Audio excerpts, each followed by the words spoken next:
tiene la palabra el diputado Mamerto Acuña.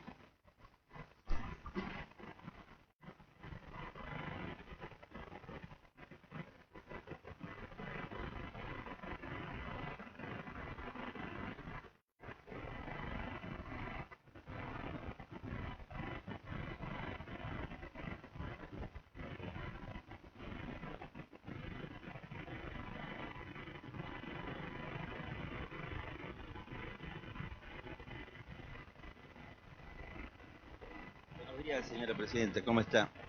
Buenos días a todos. Yo quiero reafirmar las palabras del miembro preopinante en relación al tratamiento que tuvo esta ley.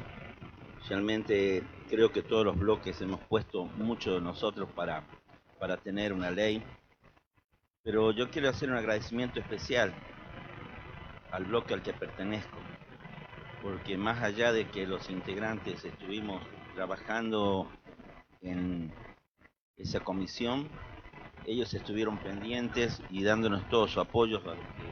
Muchísimas gracias por estar, por colaborar y sentirme acompañado. Para mí realmente un placer. Señora presidenta, hoy estamos trabajando y tratando la ley de emergencia. Una ley de emergencia que fue esperada mucho tiempo, creo que fue hablada ya por el mes de diciembre, antes de el llamado a extraordinarias. Ya se hablaba de una ley de emergencia, incluso el gobernador, había una dicotomía entre la que expresaba la ministra de Economía de ese entonces, la ministra de Economía y el gobernador, en el sentido que había una crisis y el gobernador mientras tanto decía que la provincia estaba equilibrada. Esa cuestión es necesario debatirla para saber a ciencia cierta si la provincia ha tenido hechos extraordinarios que han motivado o han desencadenado en una situación de crisis o de emergencia, o qué ha pasado de que venir tan bien, como decía el señor gobernador, de pronto tenemos una ley de emergencia, y una ley de emergencia que se demoró en demasía porque fue anunciada ya por el mes de diciembre y recién fue ingresada hace muy poco, pero es necesario desencadenar y estudiar los hechos, porque la historia no comienza el 10 de diciembre. No ha comenzado el 10 de diciembre una historia de recorte de fondos. Primero, yo quisiera hablar de lo que pasó y lo que es la historia de la coparticipación misma. Esto ha comenzado aproximadamente, para dar una fecha más o menos exacta, en el mes de agosto del año 92, donde se firma el primer pacto fiscal entre las provincias y la nación. Ese primer pacto fiscal fue conducido y llevado a cabo y ejecutado por el señor presidente de la Nación, Carlos Menem, y el señor ministro de Economía, Carlos Domingo Cavallo, donde a las provincias le quitaron la coparticipación, la pusieron a sueldo y no obstante eso le quitaron el 15% de todos los montos que les corresponde por participaciones automáticas. No hay, no hubo, ni habrá tremendo quite de coparticipación a las provincias argentinas. Esa historia nos dolió mucho. Esa historia va a continuar con el presidente Néstor Carlos Kirchner, que va a restituir la ley de coparticipación. No obstante, se va a quedar con el 15% a la nación. Posteriormente, en el 2006, una ley que vencía la ley convenio que se había firmado en agosto del 92. Pero ¿qué pasó? En vez de ser una ley convenio, fue una ley normal, fue una ley común, una ley que no debía ser. Por lo tanto, continuó el quite del 15%, tal vez con un viso de ilegalidad que recién la Corte va a resolver en el 2015. ¿Y por qué hablo todo esto? Porque a partir del 2015 se restituyó ese famoso 15% a las provincias. Y ese 15%, señora presidenta, es mucho dinero. Es mucho dinero porque se restituyó ese dinero y aún no se cargó contra esos montos servicios o funciones que les correspondían a las provincias. Directamente se devolvieron esos fondos. Esos fondos, para que usted tenga una idea de los montos que estamos hablando, llegan a 609 millones de dólares. Entre el 2016 y el 2023 la provincia recibió en concepto de devolución del 15% alrededor de 609 millones de dólares. ¿Dónde está esa plata? ¿Qué se ha hecho con esa plata? ¿Cuál fue el dinero? ¿Cuál fue el objetivo? ¿En qué hemos mejorado? Señor presidente, por estos días nos visita o está el informe de la CEPAL en Catamarca. La CEPAL es un organismo de la Comisión Económica para América Latina que está ayudando a un organismo muy serio, que el gobernador lo ha recibido y ha recibido, digamos, el estudio que ha hecho sobre las posibilidades y factibilidades de producción en la provincia de Catamarca. Pero yo no me quiero referir a este informe, yo me quiero referir a otro informe que ha hecho la CEPAL. Para el mes de julio del año 23, para la Comisión de Coparticipación del Congreso. Ese estudio indica que hay una sola provincia que no ha crecido, señora presidenta, en todo este tiempo, desde el 2004 hasta acá. Eso es la provincia de Catamarca. Está el informe de la CEPAL, está a consideración de todos los que quieran verlo. Es increíble que habiendo recibido tantos fondos, 604 millones de pesos extraordinarios, Catamarca siga en una situación terrible, porque Catamarca no ha crecido. Catamarca ha decrecido conforme el informe de la CEPAL, menos 11%. Menos 11%. Y eso nos debe llamar a pensar si teniendo más dinero como concepto de evolución de ese 15%, ¿qué ha pasado? ¿Dónde se han invertido? ¿Qué ha pasado con esos fondos que no han logrado desarrollar a Catamarca? ¿O es que ha tenido una, digamos, una inversión que no ha llevado ni ha conducido a que mejoremos nuestra calidad de vida? Y eso es grave, señora presidenta.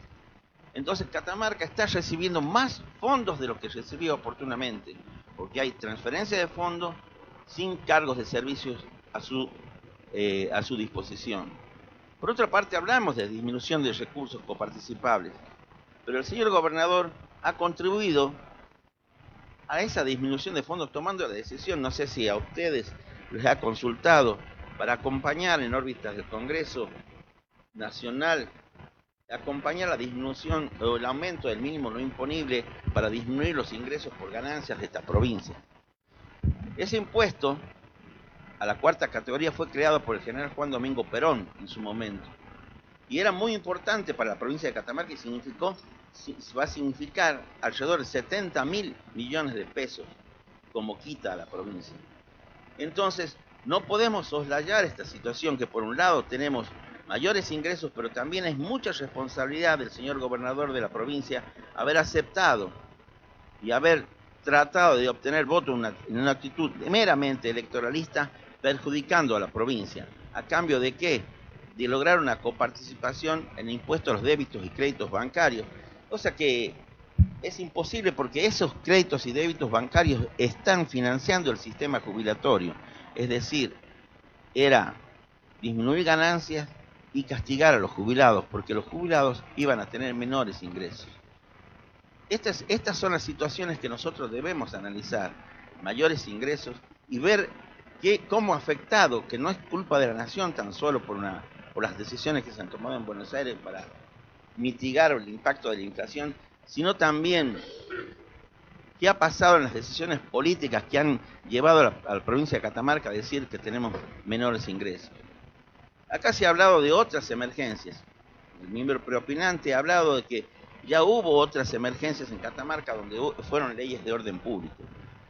Quiero contarle, señora presidenta, de que esas leyes de orden público dictadas en esos años fueron realmente en un contexto económico, político y social totalmente diferente.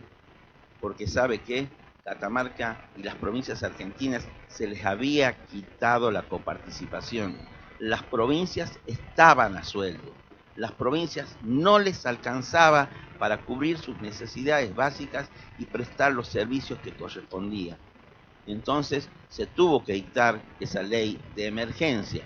Esa ley de emergencia producida por el señor Domingo Cavallo y el señor presidente Carlos Menem, que le quitaron la coparticipación en las provincias. Y por supuesto, era una ley de orden público, y a todos los organismos de las provincias les convenía tener una ley de emergencia que los protegiera de tan tamaño quite de ingresos a la provincia de Catamarca. Y ahí aparecen los bonos, forma única tal vez de financiar, y que todas las provincias se adhirieron al mismo, que era la única forma de financiar y prestar los servicios, que eran a través de los famosos bonos que tenían.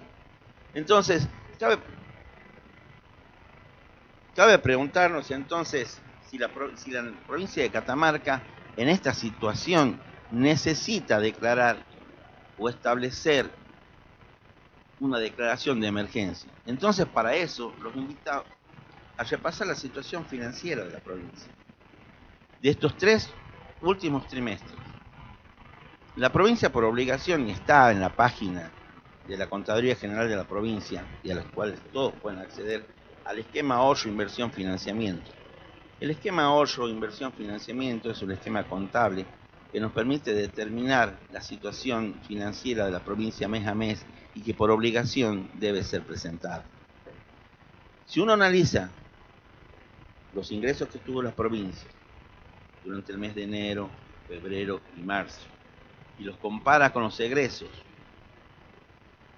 referidos al gasto en personal, consumo, servicios, las transferencias como becas, de ayudas a personal, de ayudas a instituciones de enseñanza, instituciones culturales, a los municipios, la coparticipación a los municipios, ya que solamente el 70% de los ingresos se destinan a esos fines, con los cuales queda un superávit de alrededor entre un 20 y un 30% para afrontar los gastos de capital, con un superávit de 45.000 millones de pesos durante este primer trimestre.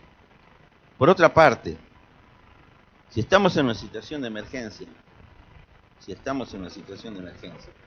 el presupuesto de la provincia de Catamarca les ha dado al Ejecutivo Provincial, la ley de presupuesto le ha dado al Poder Ejecutivo Provincial armas presupuestarias para afrontar cualquier contingencia derivada de una situación que tal vez pueda incomodar o pueda impedir el normal desarrollo del presupuesto provincial.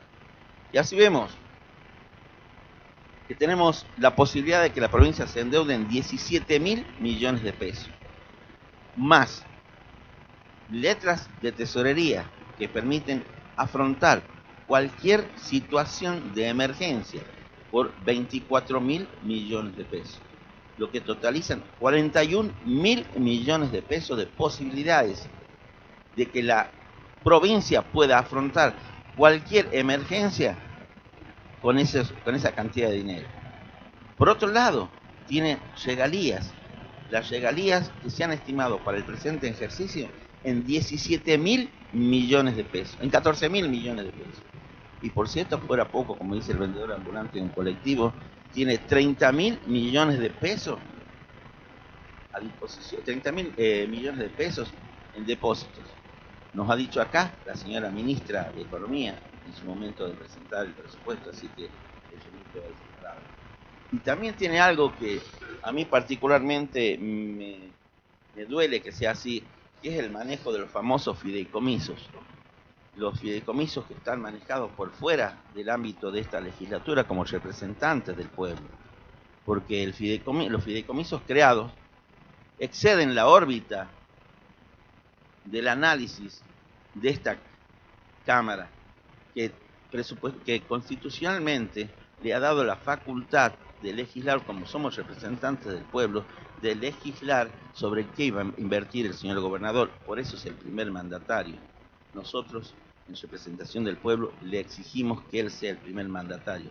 Sin embargo, señora presidenta, los fondos de regalías no sabemos en qué se gastan, no sabemos en quién se invierte, no sabemos cuál es la decisión, no sabemos a dónde ni quién autoriza que se inviertan esos fondos. Está lejos de nosotros y está en el tapete de estudiarlo. Nos ha enviado hace poco el contador a cargo de regalías mineras o de los fondos de fideicomisos mineros un informe diciendo que en el segundo semestre de este año ha invertido ya ha recibido 3.900 millones de pesos, con un detalle de ingresos y un detalle de egresos, sin saber cuáles han sido los motivos, cuál fue la empresa adjudicataria, cuál fue el proceso licitatorio por el cual se adjudicó, cuáles fueron los pagos, nada, absolutamente nada, sin contar, por supuesto, con el fideicomiso del IBEN, o como usted quiera llamarlo, porque a ese fideicomiso la empresa IBEN hace, en función de la responsabilidad social empresaria, hace su aporte, pero creo que el aporte del fideicomiso IBEN lo tiene mal entendido, porque la responsabilidad social empresaria es con el pueblo de Catamarca, no con el señor gobernador. Y si es con el pueblo de Catamarca, es esta Cámara, sus representantes, los que deben decidir en qué se va a gastar, porque son recursos y por regla presupuestaria el presupuesto debe contener la totalidad de recursos y la totalidad de los gastos sin compensación alguna. Pero también hay otra arma presupuestaria que tiene el señor gobernador. Entonces, el señor gobernador todos los años se le da una posibilidad a través del artículo 14, la posibilidad de incrementar el presupuesto de la provincia, cuando eso sea derivado por mayores recursos y ingresos. ¿Y por qué hablo esto? Porque la pauta presupuestaria y el marco macrofiscal con lo que fue elaborado el presupuesto, que fue elaborado con marco macrofiscal de septiembre del año 23, difiere mucho de la situación actual, señor presidente. Ese marco fiscal se presentaba para la elaboración, convengamos que el marco macrofiscal es un marco elaborado por la ley el Ministerio de Hacienda de la provincia y elaborado también, presentado por el Comité Nacional de la Ley de Responsabilidad Fiscal, que es de aplicación a todas las provincias, pero tenía supuestos que estaban lejos de la realidad. Tenía un crecimiento del 2,7% del Producto Bruto Interno, la inflación de un 70%, un tipo de cambio nominal, 607 pesos, hoy el dólar está casi 1.000 pesos, preveía un déficit y un crecimiento. Nada de eso se está cumpliendo, nada de eso se está cumpliendo. Si tenemos un déficit del 70%, una inflación del 70% proyectada en el marco macrofiscal, la inflación acumulada a abril de este año ronda el 66%, con lo cual prontamente la ministra de Economía y el señor gobernador van a poder ejecutar los superpoderes creados a través del artículo 14 de la ley de presupuesto, que si usted me permite leerla, dice que las facultades otorgadas de no incrementar el presupuesto solo podrán realizarse cuando los incrementos de recursos y fuentes de financiamiento previstos, cuando se estime que la recaudación superará lo presupuestado.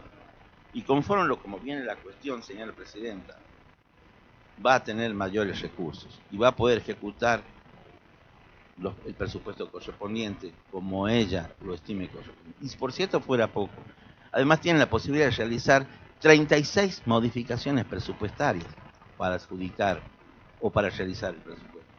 Es decir, señora presidenta, en términos fácticos no están dadas las condiciones para decir hay una ley de emergencia. Pero por otra parte, señora presidenta, nosotros hemos analizado el primer trimestre de este año. La recaudación de impuestos, señora presidenta, tiene la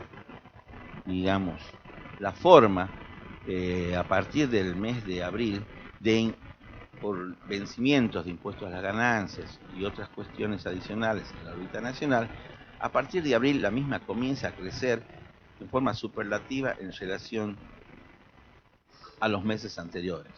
Porque pues, todos sabemos, impuestos a las ganancias, cosecha y otras cuestiones, IVA, hacen que aumente sustantivamente la recaudación. Entonces, ¿qué panoramas tenemos hacia el futuro? ¿Qué es lo que va a pasar en los próximos meses? Si ya venimos con superávit, si tenemos las armas financieras, si tenemos las armas presupuestarias para ajustar y demostrando que no hay una crisis, que es posible enfrentar con las armas presupuestarias que tenemos y evitar el estrépito social que significa hablar de emergencia. Nosotros tenemos para el futuro, en términos reales, un incremento en la coparticipación, producto de los vencimientos y de la cosecha.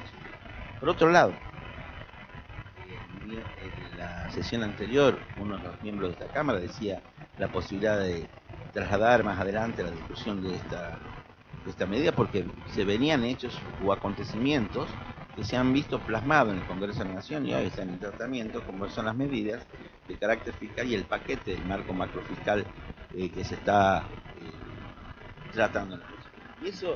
Y ese presupuesto prevé un blanqueo de capitales, prevé una moratoria, prevé además otras condiciones que van a producir la restitución digamos, del impuesto a la ganancia de las provincias, es decir, para hablar más técnicamente, la elevación, la reimplementación del mínimo no imponible para generar a las ganancias, a las provincias un mayor ingreso. Permiso. Entonces, señora presidenta, tenemos una situación que dista lejos, muy lejos, de ser una ley de emergencia.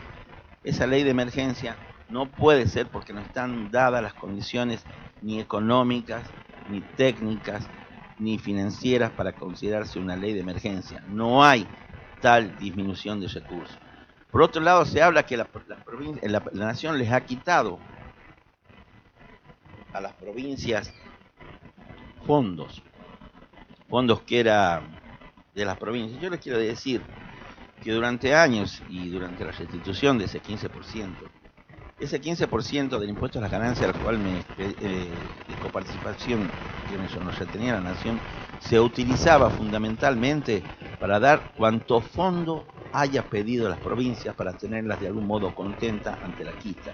Y ahí nació el FONMIT, el FONSIT, el Fondo del Transporte. Cuanto fondo usted crea que hay en la nación, fueron dadas con la misma plata, con el mismo dinero que se les quitaba a las provincias para afrontar este tipo de situaciones. Y hoy aparece un nuevo gobernante que es de un paradigma con un modelo diferente, que no lo ha inventado él. Fíjese que está en la Constitución de la Nación Argentina, y el paradigma es competencia, funciones y servicios. ¿Qué le corresponde a cada quien? ¿Qué le corresponde a la nación? ¿Qué le corresponde a la provincia? ¿Cuáles son las facultades no delegadas por parte de la provincia a la nación? ¿Cuáles son las facultades que tienen que hacerse cargo de la nación? Entre ellas tenemos la educación. La educación, salvo la educación superior creada por una ley superior de la nación, es la única educación que se hace cargo del Estado Nacional. Y con toda razón salió la protesta de las universidades contra la nación, pues debía ajustar los fondos y era él el responsable.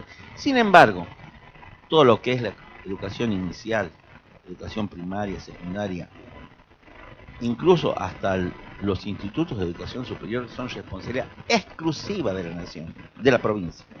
El transporte también es responsabilidad exclusiva de la provincia. Y así un montón de situaciones que no son fondos no automáticos que la nación le ha quitado, sino que la provincia debe, con los montos que ya fueron reintegrados por devolución del 15%, que vuelvo a repetir, el último mes del último año fueron alrededor de 52.143 millones a la provincia de Catamarca. Es ella quien debe llevar a cabo y tomar bajo su responsabilidad la prestación de los servicios esenciales que tiene la provincia. Si no, ¿para qué está un gobernador? Hagamos la chilena, pongamos directamente que el presidente nombre el gobernador. Entonces, esas son las cuestiones que no podemos, ni el Estado provincial debe rehuir a sus responsabilidades, tiene los fondos suficientes para hacerlo, no hay una ley en términos fácticos, no hay una emergencia en términos fácticos por todo lo que, las pruebas que yo he aportado y por todo lo que he dicho. Y de pronto aparece, cuando ya habíamos perdido tal vez las esperanzas, la ley, la famosa ley de emergencia. La ley de emergencia tenía alrededor de 14 capítulos, 15. Nos hablaba del gasto en personal, de eficientizar los servicios educativos, del régimen anticipado de retiros voluntarios, de la jubilación ordinaria, de la ejecución de sentencia, de viáticos, en fin, un montón de situaciones. Y fíjese usted, señora presidenta, todos los capítulos tienen su correlato en alguna ley ya creada. Entonces, si nosotros decíamos que la ley, que había una emergencia económica, financiera, administrativa y educativa, únicamente podemos decir que hay una emergencia administrativa, porque económica no existe, financiera no existe, entonces nos queda únicamente que sea una emergencia administrativa. Y esto está plasmado en el texto normativo de lo que pretendemos aprobar o lo que el oficialismo pretende aprobar. Porque el tema del gasto del personal, que dicho sea de paso, la ley tenía despidos. La ley preveía no renovar las contrataciones. Y eso está en el proyecto original de la ley. Entonces, eso se realiza a través de un decreto provincial. Un decreto provincial únicamente decir, no hay más contrataciones, no hay más designaciones, bajamos los 400 y tantos funcionarios de asesores que tenemos, disminuimos el gasto y era suficiente. Eficientizar los servicios educativos, señora presidenta, está en otra ley, que es una ley de educación, donde nosotros entendemos como oposición que realmente estamos en emergencia educativa, pero no es una emergencia de edificios, no es una emergencia de sumar en un solo curso alumnos y redistribuir. Por otra parte, crea un régimen de retiro anticipado, de retiros voluntarios. Acá a las personas que quieran adherirse a esta ley, las deja con un pie en un lado y un pie en otro, pues significa la desvinculación de cualquier persona, del Estado provincial, pero sigue haciendo los aportes a la ley nacional. Entonces, la provincia de Catamarca, al transferir la caja de jubilaciones, ha perdido las facultades legislantes, no puede legislar sobre algo que ya ha transferido. Entonces, la persona que asuma o quiera acogerse al régimen de retiro voluntario no va a ser un activo para la nación y no va a tener relación de dependencia para la provincia. Una situación ambivalente que es imposible explicar y que no es posible llegar a la práctica, porque supongamos un accidente de esta persona, supongamos un hecho nuevo en su vida, un nacimiento, una defunción, supongamos alguna otra cuestión, ¿a dónde va a acudir esta persona? ¿Quién se va a hacer cargo de los problemas que tenga esta persona en función de haberse adherido a este régimen de retiro voluntario previsto por esta ley? Por otra parte, tenemos las jubilaciones ordinarias. Las jubilaciones ordinarias para digamos, presionar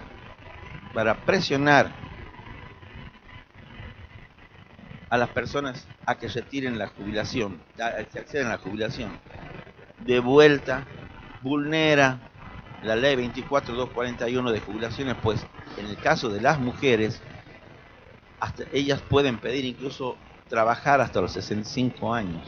Acá lo han expresado los gremios que hemos recibido, que al decir que el Poder Ejecutivo provincial presiona a las mujeres a jubilarse, y cuando éstas quieren acceder o, digamos, tomar la posibilidad de que la ley les dice a través del artículo 19 de la 24.241, no lo pueden. Capítulo especial después para la ejecución de sentencia, donde directamente prohíbe acceder a la justicia, ya que prohibamos acceder a la justicia y que se prohíba es una cuestión que creo que es algo terrible. Después tiene normas con respecto a los viáticos, que es otra ley, otro decreto del Poder Ejecutivo. Después un capítulo especial de la Ley de Obras Públicas. La Ley de Obras Públicas, señor presidente, tiene muchos artículos. Dentro de ellas habla de los hechos de fuerza mayor, los casos fortuitos, un hecho de fuerza mayor que se pudo haberse previsto, o habiéndose previsto no pudo ser evitado. Un hecho fortuito es un caso que ha sucedido inexplicablemente, y pueden acceder a través del artículo 80 a renegociar, a reconvenir, a través del principio de sacrificio compartido. Entonces, de vuelta, es innecesaria la ley de este capítulo. Y después tiene normas relativas a los bienes de uso, a los sistemas de tesorería, a la administración de los bienes del Estado. Y para eso, señora presidenta, está la Ley de Administración Financiera, que se llama Ley de Administración Financiera de los Bienes y de los Sistemas de Control del Estado. Son leyes que ya están dispuestas, por lo tanto hacen innecesario dictar este tipo de normas dentro de esta ley, creando de vuelta, como dije, un estrépito social. Pero hay algo más importante que tal vez no he tratado oportunamente, que esta ley avanza contra otros poderes, otras cuestiones, como por ejemplo avanza contra nosotros, contra el poder legislativo, avanza contra el poder ejecutivo, avanza contra los municipios, y a los municipios les dice que los aportes futuros para afrontar situaciones imprevistas o situaciones inesperadas financieras, o para hacer frente a necesidades financieras, deberán ser tomados en cuenta la posibilidad de la adhesión a esta ley, a lo que diga el consejo que se crea por esta ley, y su adhesión a la ley de responsabilidad fiscal. Yo creo, señora presidenta, que acá estamos invadiendo otros poderes. Estamos violando el artículo 3 de la Constitución de la provincia de Catamarca. Ese artículo 3 prohíbe expresamente a cualquier poder inmiscuirse en cuestiones de otro poder. Y eso es una situación de extrema gravedad. No podemos permitir nosotros, los representantes del pueblo, tamaña acción frente a los otros poderes. Es imposible que esto sea. No podemos permitir que una comisión esté por sobre un intendente. No podemos permitir que un intendente que tenga carta orgánica, que esté amparado por la Constitución Nacional, artículo 124 de la Constitución Nacional, que tiene su autonomía, sea sometido a lo que diga una comisión creada por una ley ad hoc. Es imposible creer en este sentido. Por otro lado, quisiera saber si existe la ley de responsabilidad fiscal en la provincia. Yo que tenga noción, conocimiento, yo creo que no existe esta ley está creada, pero no sé si funciona. ¿Por qué no funciona? ¿Sabe por qué no funciona, señor presidente? Porque los municipios no presentan y no lo saben hacer, a presentar el esquema ahorro, inversión, financiamiento, norma básica para ser evaluados. Necesitamos mucho andar para que los municipios se adhieran o estén sometidos a esta ley. Y sin embargo, ponemos en el artículo 10 que los aportes que necesite cualquier municipio van a estar sometidos en función de si se aceptan o no la ley de responsabilidad fiscal, qué dice una comisión, y encima si se adaptan a las leyes previstas acá en esta materia. Es algo inconcebible. Es algo inconcebible que nosotros, siendo un poder independiente, y esto siendo una emergencia administrativa, votemos esta ley restringiendo nuestros derechos. Porque ¿qué es lo que resigna entonces el Poder Ejecutivo? ¿Me quiere decir alguien qué resigna el Poder Ejecutivo? Si nosotros estamos resignando todos, y ellos tienen las facultades conferidas por el artículo 14 del presupuesto, por el artículo 9 del presupuesto, si va a haber incrementos de recursos, si tienen las armas presupuestarias, si tienen las armas financieras, ¿Qué es lo que resigna el presupuesto, el Ejecutivo Provincial para tener una emergencia? Nada. Se queda con los superpoderes financieros para someter a los otros poderes. No es una cuestión menor. Cuando pedimos la ley de obras públicas, cuando hablamos de cuáles eran las obras que se querían reimputar, cuáles eran las obras que era necesario ver y cuánto tiempo necesitaban o se iban a determinar o iban a estar ahí, y pedimos, estaba la señora ministra de Economía, estaba el señor ministro de Gobierno, estaba el asesor general de Gobierno, estaba toda la comisión de Haciendas y Finanzas, le pedimos un informe detallado. ¿Cuáles son las obras que se van a parar? ¿Cuáles son las obras que necesitan el tratamiento? ¿Cuáles son los montos? ¿Qué es lo que tenían? Señora Presidenta, en una total falta de respeto a la Presidenta de la Comisión de Hacienda, a usted y a todo este cuerpo, hemos recibido estas dos hojas. Estas dos hojas sin monto, sin nada, que nos dicen apertura del Camino del Tolar, la terminal de Chumbicha, fondos propios, fondos específicos, restauración de una biblioteca, una escuela técnica, Hospital San Juan Bautista. Dos hojas sin montos, sin nada. Esto es lo que nos trata el Poder Ejecutivo. Este es el respeto que tiene el Poder Ejecutivo hacia nosotros, los representantes del pueblo de Catamarca, para transformarlo en el primer mandatario al gobernador de la provincia. Y usted me dirá entonces, ¿qué es lo que pretenden? Si no hay emergencia, si no hay una cuestión de esa naturaleza, ¿qué es lo que pretende la oposición? Nosotros venimos diciendo, señora Presidenta, de hace un tiempo esta parte, que lo que realmente necesita la provincia es un reordenamiento. Acá tenemos emergencia versus reordenamiento, porque si los recursos están, si se van a incrementar los recursos, si también hay un convenio político para refinanciar las obras o volver a tener el financiamiento específico para las obras, ¿qué es lo que está necesitando? Bueno, nosotros hemos dicho desde el primer momento, desde que se creó, desde que se trató el presupuesto, disculpe, señora Presidenta, que el presupuesto, al estar mal formulado, tenía mal las prioridades que son necesarias para, digamos, llevar a cabo el presupuesto en adelante. Entonces, nosotros creemos conveniente priorizar el presupuesto en general atendiendo a 4 factores específicos. El primero es garantizar los servicios esenciales, que son los servicios esenciales para los que el Estado fue creado. Porque nosotros creemos que es necesario la prevención, mitigación y atención sanitaria de enfermedades como el dengue, por ejemplo, a las enfermedades crónicas, específicamente a la salud. Nosotros creemos que debemos priorizar la protección de poblaciones vulnerables. Creemos en la prestación alimentaria de los comedores escolares. Queremos garantizar el acceso a la educación a todos los niveles y fundamentalmente la seguridad social. Entonces,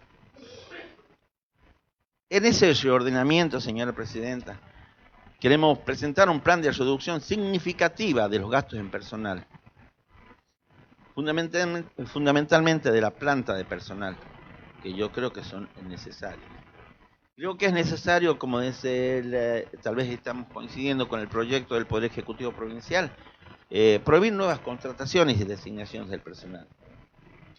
También estamos de acuerdo en la creación de la modalidad de nuevos empleos, pero también queremos eficientizar los recursos educativos, porque para nosotros, para nuestro bloque, el problema de la emergencia en educación no es una emergencia para cerrar o ampliar cursos o grados o como se llamen, sino que nosotros creemos que Catamarca, de un tiempo a esta parte, ser una de las primeras en el norte argentino, según el Observatorio de la Educación para los Argentinos, estar en primer término, en primer lugar, hemos estado y hemos avanzado al último de la tabla.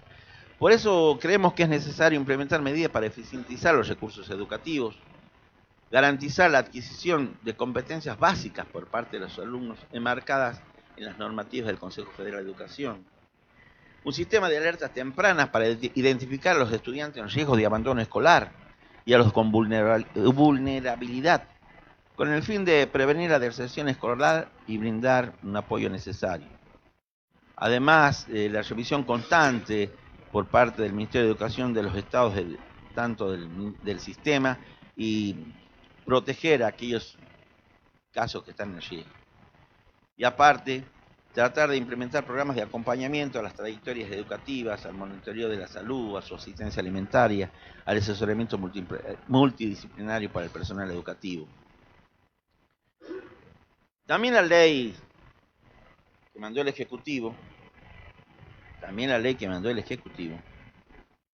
tenía un problema con respecto, o avanza sobre los procesos judiciales, como le dije anteriormente.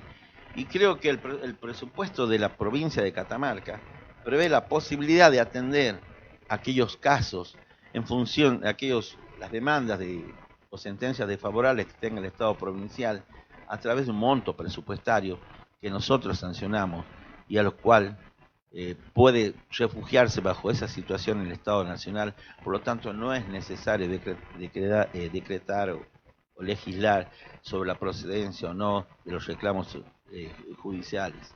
Yo creo que el presupuesto provincial ya está estableciendo allí, en ese caso, las posibilidades de que la provincia pueda hacer frente a los reclamos judiciales sin necesidad del dictado de esta ley denominada de emergencia.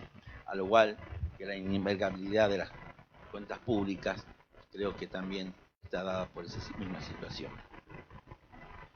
Creo que debemos ver y redefinir qué se va a hacer necesariamente con los recursos provinciales, tanto los que sobran para hacer frente a las obras, el tema de las regalías, que no sabemos dónde se invierten, el tema de los fondos fiduciarios, tener una transparencia, para que esos sean los fondos con los que se afrenten la denominada disminución de fondos, cosas inexistentes, por los motivos que anteriormente me he expresado con respecto a esas cuestiones. Y además priorizar, porque la obra pública de Catamarca no tiene ninguna evaluación social de proyectos de inversión.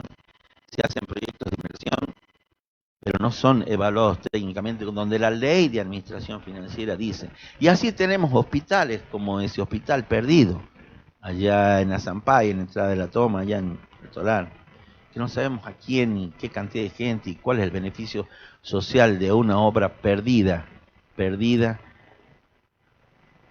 en lo más recóndito de la provincia. Que yo no digo que no digamos, ni quiero negar el acceso a la educación a nadie, pero yo creo que hay otras formas y otros métodos para llevar asistencia a esa gente sin necesidad de invertir y sea una desinversión y un gasto social innecesario. Porque yo me he parado el otro día a hacerme tomar la presión ahí, para saber si tengo problemas de presión. No había nadie para tomar. Entonces, yo creo que son cuestiones que nosotros necesitamos avanzar y determinar que se aplique la ley de administración financiera para determinar cuáles son las obras que son necesarias o no en la aplicación de estas cuestiones. Además, autorizamos también la rescisión de los contratos de obra pública con menor al 50% del grado de avance. Lo que no estamos de acuerdo, señora Presidenta, ni vamos a estar de acuerdo, es que se avance sobre otros poderes. No podemos avanzar sobre el poder legislativo, no se puede avanzar sobre los municipios, no se puede avanzar sobre la justicia, porque acá en el tratamiento que se hizo del presupuesto, se dijo que la justicia no cumplía con la ley de responsabilidad fiscal. Señora Presidenta, hay un error. No es la justicia la que debe cumplir con la ley de responsabilidad fiscal, es el presupuesto. Y si yo tengo que destinar todo el presupuesto Para que haya justicia lo destinaré en los términos del marco macrofiscal y no violar la ley de responsabilidad fiscal.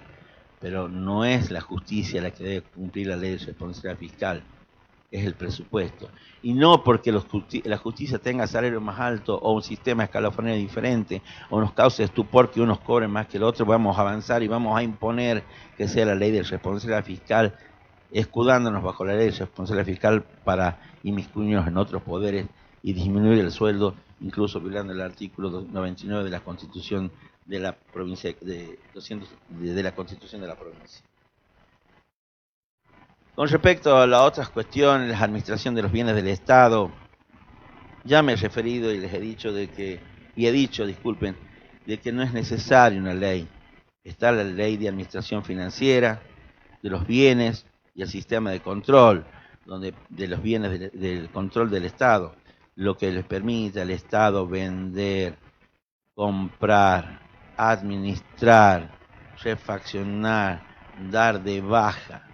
Es importante hacerlo eso, pero también hemos puesto otro capítulo que me estaba olvidando, señora presidenta, es en relación a que nosotros tenemos o queremos que tenga una mejor administración los bienes del Estado con respecto al control del consumo de combustible, al esquema de reducción y uso eficiente de la energía que es necesario implementar, y nuestro proyecto de ley tiene esa cuestión. Una cuestión no menos importante también está en las sociedades del Estado, que la señora ministra ha dicho de que, bueno, ella pretende disminuir la cantidad de empresas del Estado porque son altamente ineficientes y porque cree que no están llevando a cabo su objetivo. Señora presidenta, para no aburrir a toda la gente acá, a todos mis colegas, y alargo, como me decía un colega, que lo baje un poco, no estamos en contra de no estamos queriendo poner palos en la rueda al señor gobernador. Tampoco estamos trabajando para que el señor gobernador se enoje con nosotros. No es cuestión de que se enoje el gobernador. Debe aceptar de que hay opiniones diferentes y que están dadas las herramientas necesarias para que él directamente las aplique. Ya está dado todo. No es necesaria esta ley de emergencia. Es una ley de emergencia que crea estrépito social, porque les guste o no saben si se va a jubilar, si va a haber aumento de sueldo. No hay una comunicación exacta, a pesar de que la miembro informante anterior ha dicho cuestiones en esta materia. Vienen nuevos desafíos, señora presidenta. Viene el pacto del 25 de mayo. Y aún no sabemos qué va a hacer el señor gobernador. Y cuando el gobernador firme el pacto del 25 de mayo, nosotros acá vamos a ser meros escribanos para ratificar una decisión que él ya ha tomado y va a llevar a toda la provincia en ese sentido. Y quiero decirle que Catamarca, conforme en el informe de la CEPAL que yo he mencionado, no está en las mejores condiciones para exigir absolutamente nada. Necesitamos saber cuáles son las condiciones por las que el señor gobernador va a afrontar y va a firmar esta cuestión. Señoras, el señor Felipe Varela nos interpela desde lo más profundo para que no analicemos la cuestión desde los ismos donde militemos. No, debemos analizar la cuestión desde el catamarqueñismo más entraños a nosotros mismos para llevar adelante una mejor provincia y el bienestar de todos los catamarqueños. Muchas gracias, señor presidente.